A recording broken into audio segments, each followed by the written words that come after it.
There are many foreign players in the K-League as well as Korean players. According to the regulations, the number of foreign players who can be recruited is fixed. Therefore, we recruit good foreign players from various clubs and nationalities. Famous players or players who have played in famous clubs come to the K-League. However, on the contrary, there are foreign players who go to better clubs after experiencing the K-League and even move to a team that belongs to the top 5 European leagues. There are cases in which he has improved his skills by coming to the K-League and becoming a stepping stone for his growth. Or he has not worked out well in the K-League, but he has shown great performances in other leagues. First, Rade Bogdanović, a foreign striker who played for Pohang, is the first player to enter the big league. He was a Serbian and played in his own league, FK Željezničar Sarajevo, before moving on to another team due to the Bosnian War in 1992. And he will join Pohang in the K-League of South Korea on the other side of the world. His debut season was only an easy performance, but in 1993, when he got used to it in Korea, he showed off his tremendous skills and became the main striker of the team that scored many goals. Since then, he has consistently played well, scoring 45 goals and 32 assists in 120 league games until 1996. He was named the league's best 11 in 1994, and in 1996, he won the league's best 11 title, as well as the title of assistants. He went to Japan next season, continued his good performance, joined Atletico Madrid in Spain's La Liga, and later went to Werder Bremen in Germany's Bundesliga, becoming a player with a good career. In addition to his performance in Korea, he showed understanding and respect for Korean culture, and he was a player with great professionalism. After retirement, he was invited to the legendary match on the 40th anniversary of Pohang's club, and he was still loved by fans. Next up is North Macedonia national goalkeeper Saša Ilić, who went straight to the Bundesliga from a K-League team. In the past, the importance of goalkeepers was not so great in the K-League. However, he began to invest in one of the foreign player recruitment cards set by the team, feeling the importance of a professionally trained goalkeeper. With the excellent performance of foreign goalkeeper, the majority of teams recruited foreign goalkeepers. At this time, Saša Ilić also came to Korea and made his K-League debut. He played for Busan Daewoo Royals from 1995 to 1997. At that time, a large number of foreign goalkeepers were recruited by teams.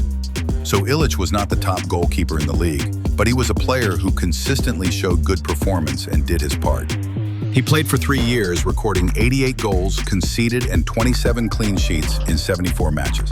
In the K-League, foreign goalkeepers, including Ilić, had good performances, but there were also disadvantages.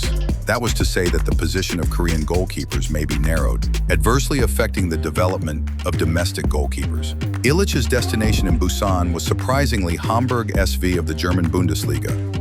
When he was playing for North Macedonia, Hamburg had his eye on him and went straight to the Bundesliga from the K-League. Next up is striker Edu, who came from Germany and then went back to Germany. Edu was a player for Bundesliga side Mainz in 2007. Cha Duri, then a Korean national team player, was also playing for Mainz. Cha Duri's father was Cha Bom-gun, who was managing Suwon Samsung at the time and was looking for a striker. At that time, Cha Duri recommended his teammate Edu, who joined Suwon Samsung in the K-League. After the transfer, Edu showed no such performance and struggled to adapt. But as the league progressed, he found his performance. And from the 2008 opening game of the following year, he scored multiple goals to complete his adaptation. And this performance continued throughout the season and scored 12 goals in 25 games, contributing greatly to Suwon Sam's league victory. Thanks to this performance, he became a best 11 in the K-League and won the FA Cup in 2009 the next season. With fond memories of Korea, he went back to Germany. Moving to Bundesliga's Schalke 04 wouldn't see Edu in the K-League. However, in 2015, Edu returned to the K-League, which was a transfer to Jeonnam Hyundai. Once again, he showed good performance in the K-League, and after playing in the Chinese league for a while, through the summer transfer market, he returned to Jeonnam in 2016 and ended his football career in Korea.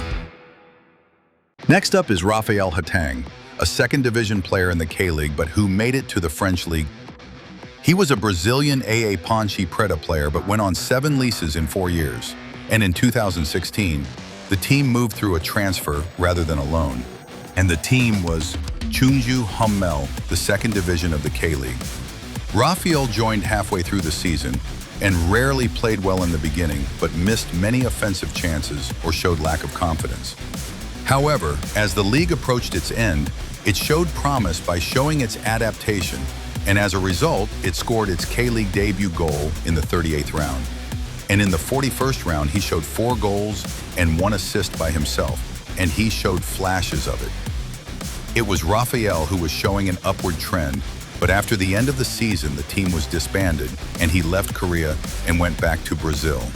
Rafael moved to Toulouse FC in French League 2 after several clubs, and made his big league debut by promoting the team.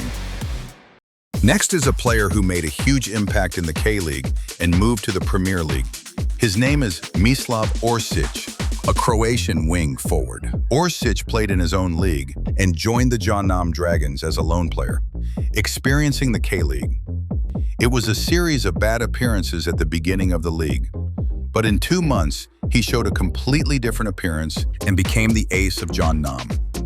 And showing off his tremendous kick ability, he completely moved to Jeonnam after finishing the season with 9 goals and 6 assists in 33 games.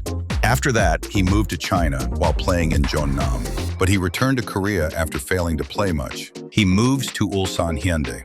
Oršić consistently played well for Ulsan Hyundai, achieved all game trips in the league and helped the team win the FA Cup, and had the best season. Since then, Oršić has played well at Ulsan Hyundai, and based on his performance, he moved to Dinamo Zagreb, a prestigious Croatian team, played in the Champions League and Europa League, and was selected for the national team. And finally, he will make his Premier League debut by signing with Southampton in 2023. Finally, there's a player who recently made it to the famous club, and he's Grønning. Danish striker Grønning moved to Suwon Samsung before the start of the 2022 season while playing in his Denmark league. Expectations were high because he was a striker who invested a lot of money. Grønning got a chance from the beginning of the season and played consistently. However, he didn't show much performance and didn't score, so he had a hard time. This gradually reduced the time he was given, and although he scored in the cup game, he was pushed out of the main race. In the end, they terminated their contracts during the season and left Korea with a record of 1 goal and 1 assist in 16 games. Having struggled in the K-League, Grønning moved to various clubs before moving to Germany's 3-point Liga club, FC Ingolstadt 04, in 2024, where his skills began to be in full swing. And in 2025, Germany's 2-point Bundesliga's Hertha BSC will sign him, and the team will play again to return to the top flight. As such, players who have experienced the K-League are more likely to play in bigger leagues, and various cases will emerge in the future.